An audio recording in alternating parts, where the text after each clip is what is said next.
বেপরদা মহিলার আর এদেশের নেশাখোরের অবস্থা সমান। এদেশের নেশাখোর যতটা মাতাল, একটা বেপরদা মহিলা ঠিক ততটাই মাতাল গেছে। কিভাবে বলবো?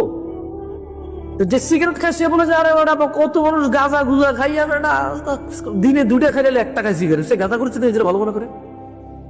গাঁজা করে বলে যে আরে তুই নেশার কি দেখছিস বেটা, অমুক করে চেনস ইয়াবা হিরোইন মদ কি না খায়, তা আমি শুধু গাঁজা খাই গাঁজা করতে, তাও বন্ধু বন্ধু ভাই,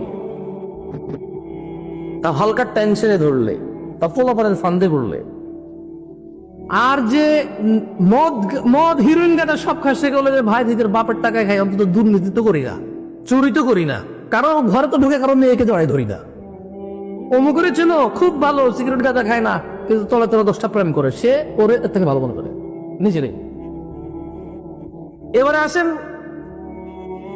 যে অবৈধ জেনারা বিচারে লিপ্ত, বিয়ে করা ছাড়া ছেলে মেয়ের সম্পর্ক, সে বলে যে শোনো মানুষের 10টা 5টা প্রেম করে, আজকে করে কালকে ছাড়ে, আমি এর সাথে 4 বছর থেকে একজনের সাথে আছি, এরে বিয়ে করবো। ও নিজেরই এমনি ভালো বলে। এই দিকে খারাপ কে আসলে?